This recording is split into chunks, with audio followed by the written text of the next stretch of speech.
बात करेंगे पंचकर्मा पर। 5 कर्म जी। उल्टी कराते हैं, किसी को अस्थमा या दमा या साइनस की दिक्कत या कफ का एक्युमुलेशन, जो कफ का बढ़ना ज़्यादा हो जाता है तो उसमें वोमिट कराते हैं। अच्छा, उल्टी उसको vomiting वोमन पित्त हमारा नाभि में, किसी के लीवर के डिसऑर्डर्स हैं, जो लीवर की बीमारी है या जोंडिस है या पीलिया है या आंतों की कोई दिक्कत हो रही है, कि पंचकर्म अगर हमें करना है तो पहले शरीर को तैयार करना पड़ेगा शुद्धिकरण के लिए। तैयार करने के लिए क्या है, कुछ मालिश से, कुछ सिकाइयाँ दे रहे हैं, भाप की सिकाई दे रहे हैं जिससे गंदगी पिघल के थोड़ा स्वेट से निकल जाए, और इंटरनली खाने के लिए कुछ दवाई वाले घी दिए जाते हैं जिससे गंदगी और सॉफ्ट हो जाए।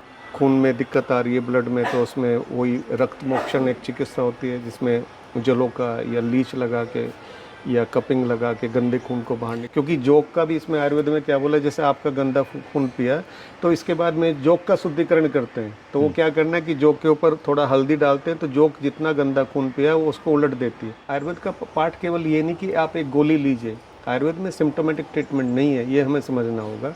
आयुर्वेद में ऐसा नहीं है नींद नहीं आ रही तो नींद की गोली, वो गैस बनना तो गैस की गोली। आयुर्वेद कहता है पहले रीजन के ऊपर काम करो, किन कारण से गैस बनता है। जी, पूरा एक रूटीन है, उनको सात्विक आयुर्वेदिक खाना हम बना के दे रहे हैं, ठीक है।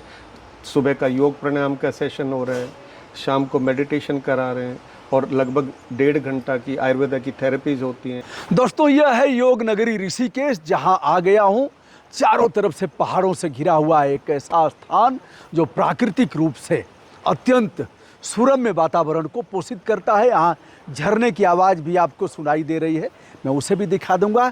और आया हूँ पंचकर्मा कराऊंगा यहाँ।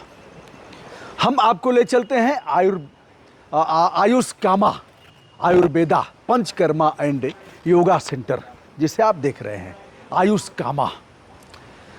डॉक्टर विनोद, यहाँ देश विदेश से तमाम लोग आते हैं। किसी को मोटापा की दिक्कत है, किसी को गठिया की दिक्कत है, किसी को पेट की दिक्कत है, किसी को कफ वात और इसकी दिक्कत है।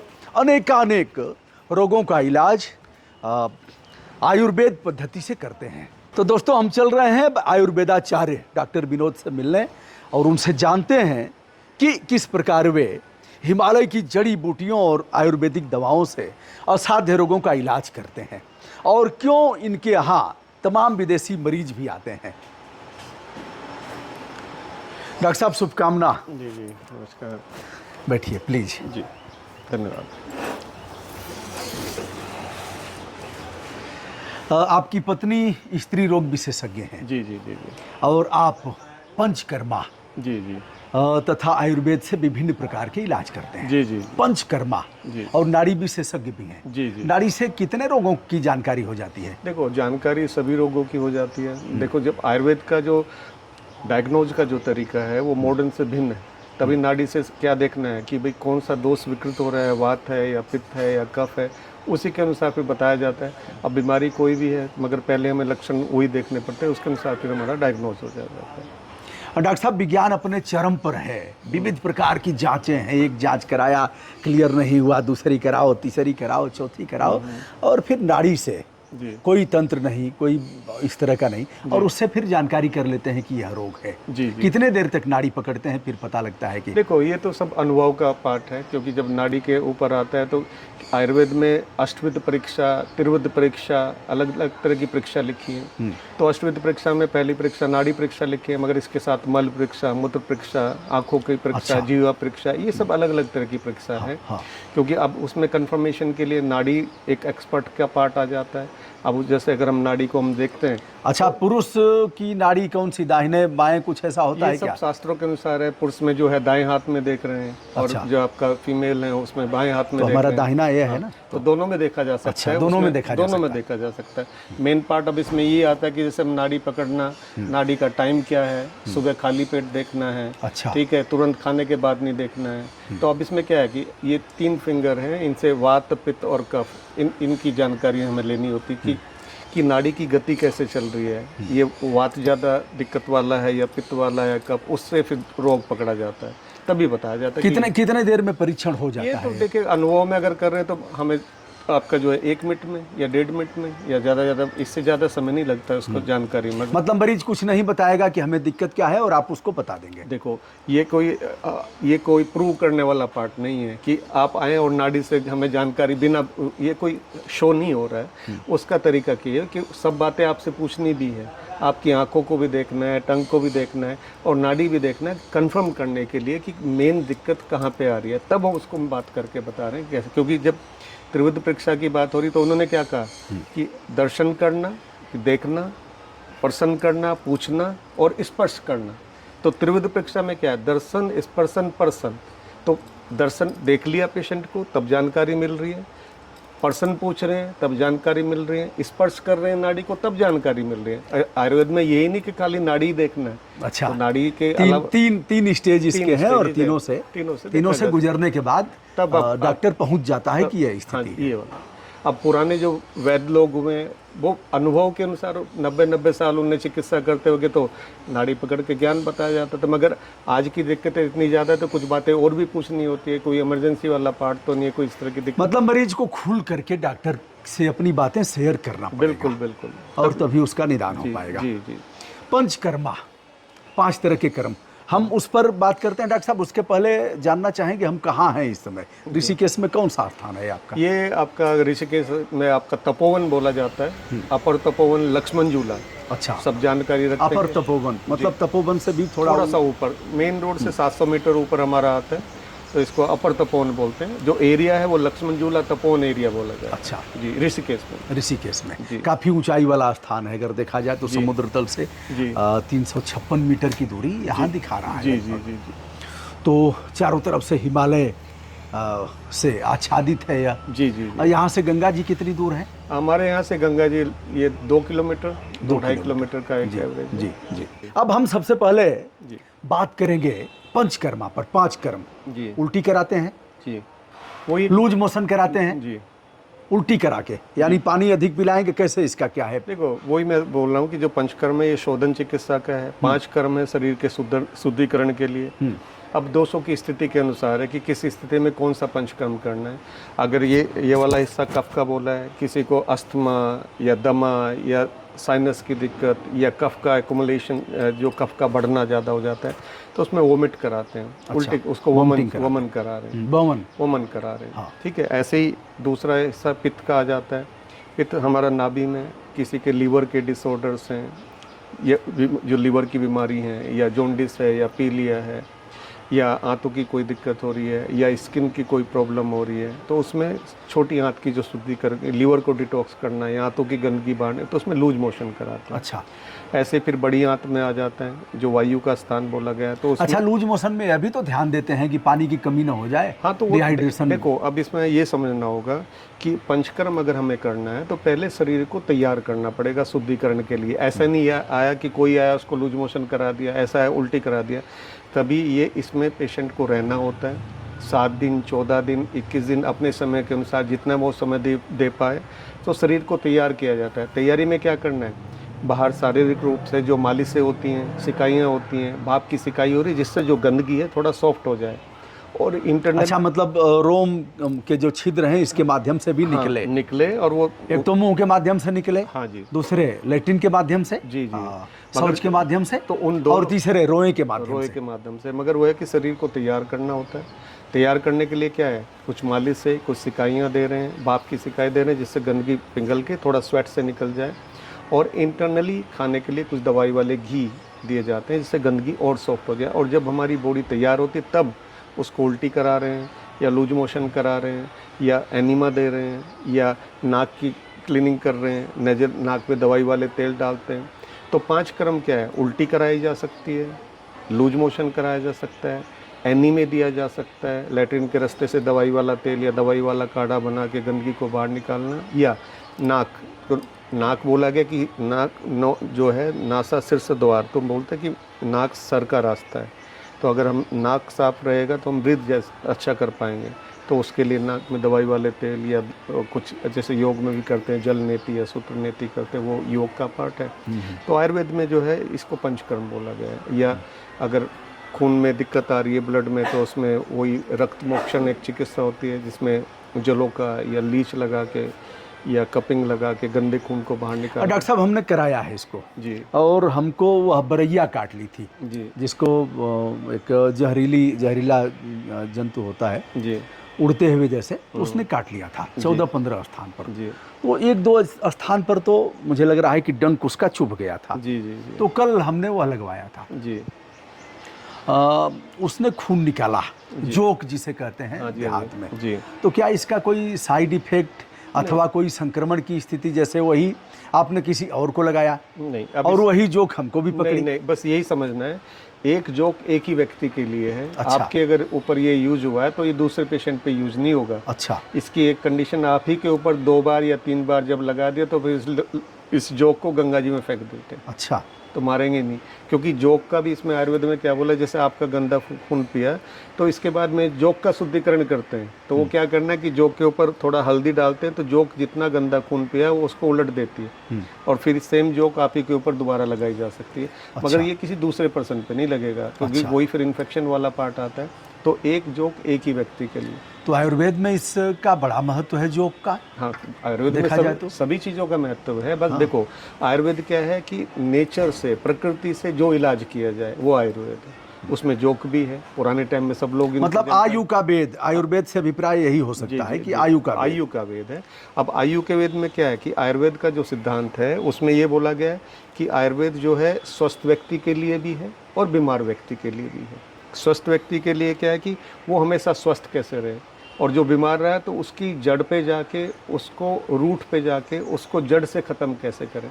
तो इसलिए आयुर्वेद का तो संस्कृत में क्या बोला है, उन्होंने बोला है संस्कृत में, स्वस्थ से स्वस्थ रक्षणम आतुरस्य विकारा परसमंचय, कि स्वस्थ व्यक्ति के स्वास्थ्य की रक्षा करना और जो बीमार है उसकी बीमारी को ख़त्म करना। तो इस तरह से आयुर्वेद का सिद्धांत में समझ में आ जाता है। डॉक्टर साहब, किस तरह के मरीज आपके यहाँ अधिक आते हैं? हम इस पर भी दोस्तों बात करेंगे कि यहाँ आदमी कैसे आ सकता है और फिर यहाँ का फीस क्या है, इस पर भी जानकारी जरूरी है। जी जी क्योंकि हम वीडियो कर दें और फिर लोग आकर के, तो इस पर हम बताएंगे दोस्तों।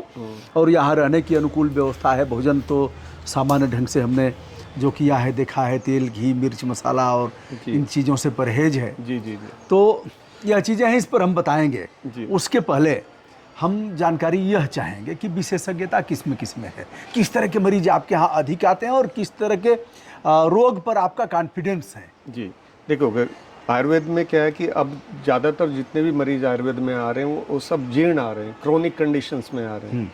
जो फ्रेश वाली मतलब हर जगह घूम घाम करके तब आ जो रहे आते सब क्रोनिक, जितना जहाँ कोई इलाज नहीं हो पाता तब कहते हैं अब आयुर्वेद की तरफ चलो।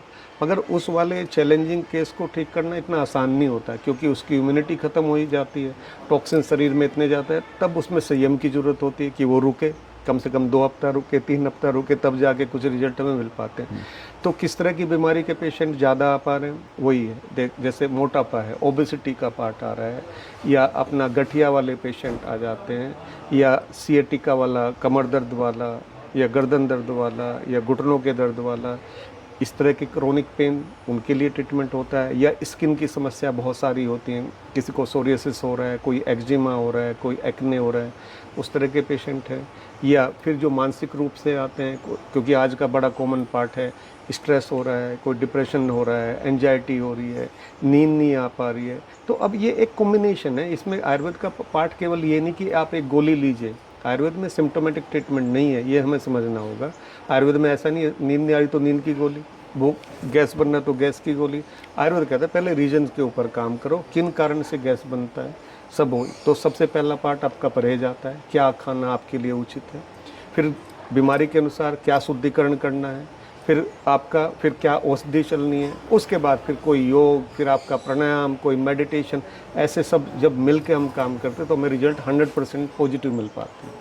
तो जो भी मरीज यहाँ आते हैं उनको योगा कराते हैं, योगा समय से उठना और समय से सोना, यह चीज़ें हैं जी, पूरा एक रूटीन है।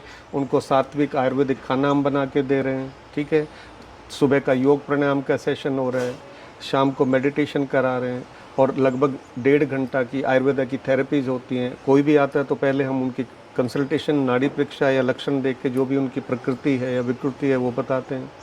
अगर फीमेल वाला पार्ट है तो हमारी जो फीमेल डॉक्टर हैं, डॉक्टर नीतू, वो उनको देखते हैं या हम देखते हैं। तो पूरा एक टीम है। तो योगा वाले जो गुरु हैं वो अलग हैं, मेडिटेशन वाले अलग हैं, जो पंचकर्म का चिकित्सा कर रहे हैं, जो थेरेपिस्ट होते हैं वो अनुभवी हैं, मेल के लिए मेल थेरेपिस्ट हैं, फीमेल के लिए फीमेल हैं। तो सारा कोई मशीन वाला काम नहीं है कि कोई मशीन से कोई आपको काम हो रहा है, सारा कुछ मेहनत वाला काम है। अब जब मेहनत होगी तो फ़ायदा मिलना ही मिलना है इसमें, ऐसे इसको समझ। मशीनीकरण नहीं है, जो लोग इसकी विशेषज्ञता के धारक हैं वही लोग इसे करते हैं जी, और पूर्ण रूप से ज्ञान प्राप्त हैं वो लोग। बिल्कुल बिल्कुल। थ्योरी और प्रैक्टिकल दोनों उनका है। जी जी डॉक्टर साहब, मोटापा, जी इससे लोग परेशान हैं और अपनी ही शरीर घुटना बर्दाश्त नहीं कर पाता है, अपना ही वजन ढूल नहीं पाता है। जी, जी, एक जी। समय ऐसा जो 1 कुंटल का बोरा लेकर के चढ़ जाता है पहाड़ पर, एक समय ऐसा आता है कि अपनी ही शरीर उसको ढूल नहीं पाती है। जी कैसे मोटापा, जैसे मोटा मोटा अगर लोग जानना जी। चाहें, मान लीजिए नहीं आ पाते हैं, क्या करना चाहिए उनको? देखो सीधा सा इसमें यही बात आ जाती है। देखो अब अगर कोई मोटापा वाला कोई पेशेंट हमारे पास आ रहा है तो केवल उसका उद्देश्य वज़न कम करना नहीं है। पहले उसको ये देखो, वज़न कम करने का तरीका क्या, आप मेरे पास आए, मैंने आपका खाना पीना बंद करा के खाली लौकी का जूस, तोरी का जूस, करेले का जूस ये मैंने शुरू कर दिया तो वज़न तो आपका कम हो ही जाना है। कैलोरी मिलेगी नहीं, कुछ मिलेगा नहीं, ताकत कम मिलेगी हो जाएगा। घर पे जाएंगे, आप खाना शुरू करेंगे, वज़न आपका फिर बढ़ जाएगा। तो इसी बात को हमें समझना है कि हमें कारण वो देखना है कि किन कारणों की वजह से मोटापा बढ़ रहा है। तो उसको कैसे आयुर्वेद समझाता है। देखो बड़ा सिंपल सा सिद्धांत है आयुर्वेद का। आयुर्वेद काम करता है आपकी अग्नि के ऊपर, आपके डाइजेशन के ऊपर। सिंपल वो कहते हैं आप कुछ भी खाओ, उसको अच्छे से पचाओ, उसको अच्छे से एलिमिनेट करो, आपका यूरिन स्टूल बढ़िया और अच्छे से सो जाओ, कोई परेशानी कभी नहीं आनी। अब मोटापे के लिए क्या, और आप खा तो रहे हैं, उसको डाइजेस्ट नहीं कर पा रहे, मेटाबॉलिज्म बढ़िया नहीं हो पा रहा है, तो वो क्या हो रहा है कि गंदी फैट शरीर में एक्यूमुलेट होकर मोटापा बना रही है। तो क्या करना है, तो सबसे पहला कारण परहेज चलेंगे, फिर शरीर का शुद्धिकरण होगा। तो इसमें कुछ पाउडर वाली मालिशें होती हैं जिससे गंदी फैट पिघल जाए। भाप एक स्टीम चैम्बर में बैठाते हैं जिससे शरीर से पसीना निकले। फिर वही लूज मोशन लगाना, लैट्रिन के रास्ते से दवाई दे के एनीमा देना, और फिर आयुर्वेद की औषधियाँ होती हैं, और फिर साथ में कुछ योग, कुछ प्राणायाम। तो 100% हमें रिजल्ट मिल जाता है सेफली। अब आज के टाइम में क्या हो रहा है, मोटापे के लिए हो रही है सर्जरी। सर्जरी कौन सी करते हैं, उसका नाम बोलते हैं बेलेटिक सर्जरी। मैं किसी के अगेंस्ट नहीं बोल रहा। तो उसमें क्या कहते हैं कि जो पेट है उसको काट के छोटा कर दिया कि आप कम खाएंगे तो मोटापा नहीं आएगा। अब इतनी बड़ी सर्जरी करना, पेट को ही काट देना, तो ये कोई ये अप्राकृतिक है ना। तो आयुर्वेद है सारा प्राकृतिक वाला पार्ट। देखो आयुर्वेद ने बोला है कि चतुष्पाद की 4 पैर हैं चिकित्सा के, अगर करनी है उसमें एक वैद्य की ज़रूरत है, एक रोगी की ज़रूरत है, एक औषधि की ज़रूरत है, और एक जो रोगी की केयर करे अटेंडेंट की ज़रूरत है। तो ये 4 अगर मिल जाएं तो चिकित्सा पूर्ण हो जाती है। अब हर 4 के 4 गुण बताए गए हैं। रोगी के गुण बताए हैं, वैद्य के गुण बताए। वैद्य जो है, जो भी है, अनुभवी होना चाहिए, चरित्र में अच्छा होना चाहिए, शास्त्र का ज्ञान होना चाहिए। ऐसे ही रोगी है तो रोगी के 4 गुण क्या बताएं कि रोगी धैर्यवान, और रोगी की सुनने की क्षमता, जो वैद्य कहे वो माने। अब यही वाला पार्ट होता नहीं, संयम है नहीं, धैर्य है नहीं, तो 2 दिन और एक पार्ट तो यह भी हो सकता है कि रोगी खुल कर बताए। हाँ, सब कुछ भीतर अपने न रखे, सब कुछ बताए। सब हो पाता है जी। तो यह है डॉक्टर विनोद जिनके साथ आज हम बातचीत कर रहे हैं, और यह है स्थान ऋषिकेश, योग नगरी ऋषिकेश, जहां हर कोई आना चाहता है। जी जी जी। डॉक्टर साहब, गठिया से लेकर के शुगर तक और इस सारी बीमारियों के मूल में आप जाते हैं, और जी जी जी। फिर उसका उचित इलाज करते हैं। जी। रात के भोजन की बात आई, जी। दिन में भोजन, लोग कहते हैं कि भोजन भैया बार बार नहीं करना चाहिए, एक ही बार दबा के कर लेना चाहिए। जी। और कुछ लोग कहते हैं कि टुकड़े टुकड़े में खाना चाहिए। अब देखो ये, और रात में कुछ लोग कहते हैं कि भैया रोज सोना ही न है, दबा के लीजिए और फिर सो जाइए। जी जी जी। क्या है इसमें? देखो अब क्या है कि हमें जानकारी बहुत ज़्यादा मिली हुई है, इसलिए कन्फ्यूजन की स्थिति बनी रहती है। मगर बड़ा सिंपल सा देखो, आयुर्वेद अगर हमें सीखना है तो हमें ज़्यादा घूमने की ज़रूरत नहीं है। ये सब हमारी जड़ में है। आप अपने फादर साहब से, अपने दादा से, सबसे पता लग जाता, सबको पता है कि वो, क्योंकि वो टिपिकल तरीके से आयुर्वेद को फॉलो करते थे। अब उनका रूटीन क्या रहता था, भैया सुबह उठ जाना है 5 बजे, ठीक है, नाश्ता भी करना है, खेत में जाना है, काम करना है। शाम का खाना आयुर्वेद के मुताबिक वो कहते हैं भैया शाम का खाना जल्दी हो जाना चाहिए, ठीक है, 6 बजे या 7 बजे। और शाम का खाना दिन के खाने से हल्का होना चाहिए। क्यों? आपने दिन में खाना खाया, आप घूमे, इधर उधर गए, खाना डाइजेस्ट हो जाता है। रात को जितना भारी खाना खाया और जितना लेट खाया, आप बेड पे जाएंगे, सोएंगे और पूरी रात आपके खाने को डाइजेस्ट करने में पूरी अग्नि लग रही है और वो डाइजेस्ट होता ही नहीं है। तो उसमें क्या होता है, जो अनडाइजेस्टेड खाना है, जो खाना अपच वाला खाना, जो नहीं पचा हुआ खाना है, वो शरीर में गंदगी बनाता है और यही सबसे बड़ा कारण है। आयुर्वेद और यह सारे रोगों के मूल में है। सारे रोगों के मूल में। तो आयुर्वेद क्या कहता है, आप जैसे हमने खाना खाया, खाने को पचाया, खाना 2 हिस्सों में बट जाता है। एक हिस्से से तो हमारी धातुएं बन रही हैं, रस, रक्त, मांस, मेद, अस्थि, मज्जा, शुक्र, और एक हिस्से से मल बन रहा है, जिससे मूत्र, पुरीस और स्वेद, मतलब यूरिन आ रहा है, स्टूल आ रहा है, जो टॉयलेट है, और पसीना आ रहा है। ये बोला गया है ये ऐसा होता है। मगर अब क्या हुआ, जैसे ही आपने खाना खाया, आपको गैस बनी, पेट फूला, खट्टी डकारें आई, जलन हुई, तो क्या हो गया, खाना तो खा रहे हैं, आप उसको पचा नहीं रहे। तो जो अपच वाला खाना है, जो नहीं डाइजेस्ट हो पा रहा है, वही आम बनाता है। आयुर्वेद के लैंग्वेज में यूज बोला था आमा। तो वो टॉक्सिन्स, और यही टॉक्सिन्स फिर पूरी बॉडी में तो टॉक्सिन्स एक दिन में नहीं बन रहे, ये रूटीन से बन रहे। जब डेली आप उसी एक्टिविटी को फॉलो कर रहे हैं, रोज रात का लेट खाना कर, महीने में 5 बार लेट हो जाए, 10 बार लेट हो जाए तो परेशानी नहीं हो रही है। मगर जब हमें खाना ही रोज रात को लेट है तो परेशानी आनी ही आनी है। तो आयुर्वेद जो है कारण के ऊपर काम कर रहा है। तो सबसे पहले लाइफस्टाइल तो चेंज करना ही पड़ेगा ना। अब किसी के पास भी आप जाओ तो समाधान तुरंत बैठा है, आप ये कर लीजिए, ये कर लीजिए, कारण के ऊपर कोई बात नहीं करेगा। तो कितने 7 बजे तक भोजन कर लेना चाहिए? 7 बजे, मैक्सिमम 8 बजे तक भी आप कर लें तो कोई परेशानी अच्छा, नहीं। भोजन के साथ कितना पानी पिए? अब देखो, ये सिद्धांत बिल्कुल अलग है आयुर्वेद का। देखो, आयुर्वेद कहता है कि जैसे हम खाना खा रहे हैं, खाने के साथ हमारा पानी रहता है। अगर डिपेंड ऑन द खाना है कि खाना सूखा है तो थोड़ा सिप करके आप पी सकते हैं। खाने के तुरंत पहले पानी नहीं पीना चाहिए। और खाने के तुरंत बाद पानी नहीं पीना चाहिए। क्यों? क्योंकि जैसे आप खाना खाया और खाने के बाद 2 गिलास पानी आपने पी लिया तो अग्नि आपकी डिस्टर्ब हो जाती है, क्योंकि अग्नि गर्म है ना। ऊपर से आपने पानी पी लिया और ऊपर से अगर फ्रिज का ठंडा पी लिया तो और नुकसानदायक होगा। तो आयुर्वेद के मुताबिक खाने से 1 घंटा पहले, खाने के 1 घंटे बाद आप पानी पी सकते हैं। खाने के साथ थोड़ा पानी पी सकते हैं, तुरंत ना पिए, नहीं तो मतलब इसलिए कि गला साफ हो जाए और भोजन अपनी जगह चला जाए, ऐसे ही है। और कितना रोटी, जैसे सामान्य रोटी मान लीजिए, जो सामान्य रोटी घर की रोटी होती है जी, तो कितना लेना चाहिए? अब देखो, इसका कोई पैरामीटर नहीं है। देखो, अब आयुर्वेद ने इसको बड़े आसान तरीके से बोला। उन्होंने कहा कि हमारी प्रकृति, वात, पित्त और कफ, तीन दोष बोलोगे, इन तीनों के अनुसार हमारी प्रकृति है। वात प्रकृति वाला पतला दुबला, पित्त प्रकृति वाला मीडियम, और कफ वाला बिग बिल्ड वाला होता है। अब अगर कोई बिग वाला है, उसको चपाती की रोटी की ज़रूरत है 8 क्योंकि शरीर भारी है। अब उसको कह दो आपको 2 खाना है, वो तो पूरी रात भूखा रहेगा। अब पतला दुबले वाले को 2, तो ये अपनी नेचर के अनुसार। मगर उसका क्या मैंने बताया, आप जितना देखो, आयुर्वेद के मुताबिक खाने का क्या बोला गया है कि हमें एक योग वाला सिद्धांत है, वो तो ये कहते हैं कि भैया ये पूरा पेट है, इसमें आधा तो भोजन के लिए स्थान होना चाहिए, और जो 1/4 वाला पार्ट है वो हवा के लिए और पानी के लिए। इतना स्थान बनेगा तो खाना ठीक से डाइजेस्ट होगा। अब अगर ओवर ईटिंग करेंगे, ना तो एयर की जगह है ना पानी की जगह, तो खाना डाइजेस्ट नहीं होता।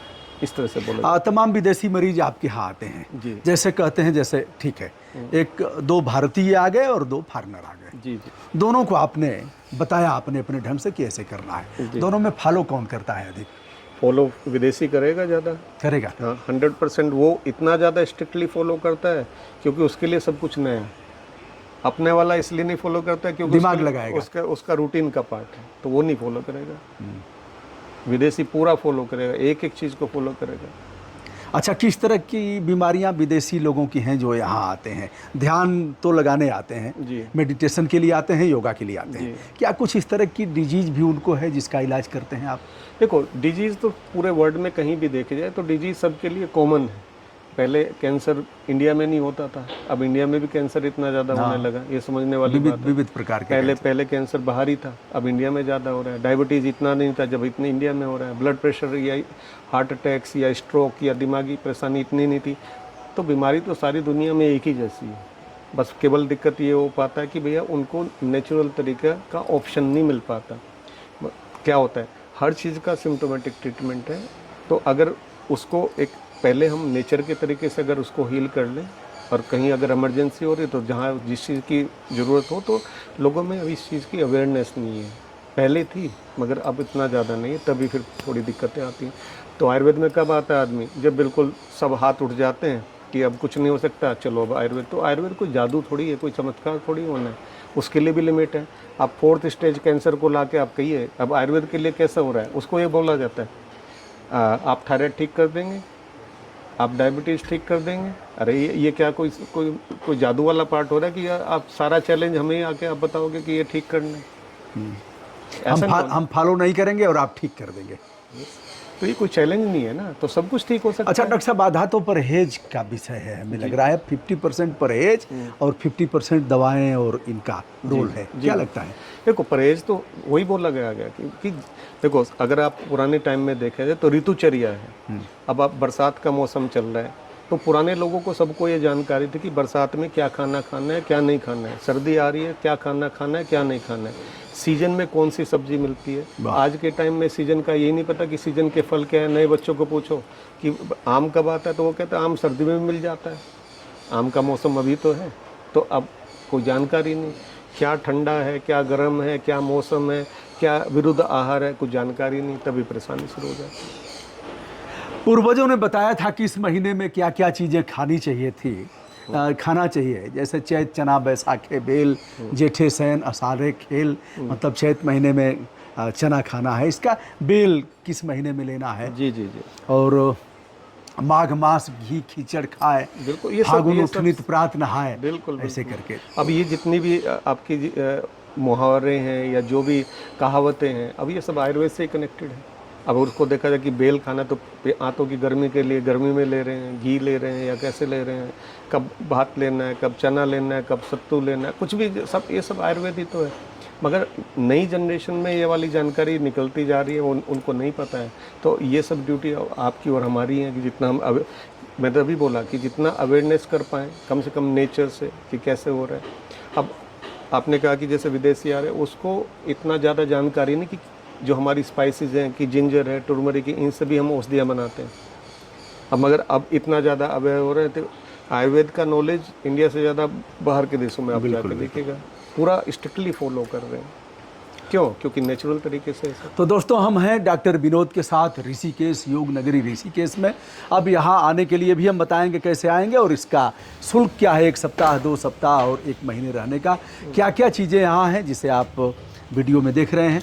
डॉक्टर साहब, जो भी आपके कमेंट आएंगे मैं चाहूँगा कि उस पर भी हम लोगों से जो भी प्रश्न आएंगे तो आप उनका उत्तर देंगे। जरूर। फिर कभी हम लोग मिलेंगे और इस पर बात करते हैं। बिल्कुल। फिलहाल बहुत सारी शुभकामनाएं, बहुत बहुत धन्यवाद। धन्यवाद। तो दोस्तों, हमारे साथ जुड़ गए हैं शुभम और इनसे हम बात करते हैं।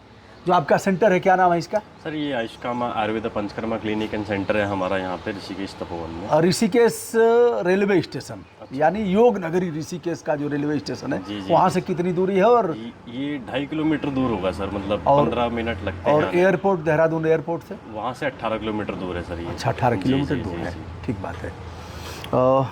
यहाँ जो लोग आना चाहते हैं, जैसे 1 सप्ताह का है, 2 सप्ताह का है, 1 महीने का है, इससे भी अधिक है? सर इसमें डिपेंड करता है उनको क्या दिक्कत है, कितनी पुरानी दिक्कत है, उसी के हिसाब से पहले कंसल्टेशन होती है डॉक्टर साहब के साथ, फिर ड्यूरेशन आती है। तो इसमें जो हमारे पैकेजेस हैं वो पर डे के हिसाब से आते हैं। अच्छा जी, पर डे के सिंगल ऑक्यूपेंसी के जो पैकेज आते हैं वो 4500 रुपये प्रतिदिन है, जिसमें आपका नॉन AC रूम होता है प्राइवेट, आपका तीनों टाइम का ब्रेकफास्ट, लंच, डिनर, सुबह की 1 घंटे की योगा क्लासेस है, शाम की मेडिटेशन है, फिर डॉक्टर कंसल्टेशन है और फिर 90 मिनट्स का इसमें ट्रीटमेंट है। अच्छा जी, और ध्यान भी है? हाँ, मेडिटेशन है शाम को 6 से 7। 6 से 7 जी, इतना कुछ कराते हैं। और एक दिन का 4500 है। 1 सप्ताह का कुछ कम है कि ऐसे ही रहेगा? अगर आपके रेफरेंस से आएंगे तो उनको फिर हम 10% डिस्काउंट देंगे उसमें सर, अगर आपके रेफरेंस से कोई आ रहा है। और अच्छा, AC रूम लेते हैं तो उसमें उनका 5500 हो जाता है। अगर 2 लोग साथ में आ रहे हैं तो 6500 रुपये नॉन। तो यहाँ तो गर्मी के बाद AC का कोई मतलब है नहीं, यहाँ तो नेचर भी है। वैसे आयुर्वेद में रिकमेंड भी नहीं किया जाता सर कि AC ले, लेकिन समर्स में अगर हो जाती है तो। इसका आपकी वेबसाइट और कोई नंबर जो लोग संपर्क करना चाहेंगे? जी, तो इसमें हमारे 2 नंबर हैं, 9917317388, ये डॉक्टर विनोद जी का नंबर है। फिर हम स्वयं उठाते हैं डॉक्टर साहब? जी, स्वयं डॉक्टर साहब उठाते हैं। और फिर एक दूसरा नंबर है हमारा बिजनेस व्हाट्सएप 8445889122।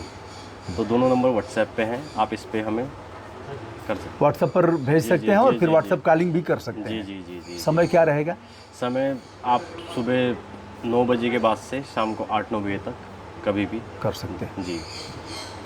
तो यह रहा दोस्तों, जब भी अगर आपको आना हो तो आप देख लें। आयुर्वेद एक ऐसी पद्धति है जो जड़ से ख़त्म करने की बात, जी, जी, जी। रोग के तह में जाने की बात करती है। और कभी भी आप ऋषिकेश आएँ तो एक बार जरूर जी घूमें यहाँ। विजिट करें बिल्कुल सर। धन्यवाद, you. शुभकामना।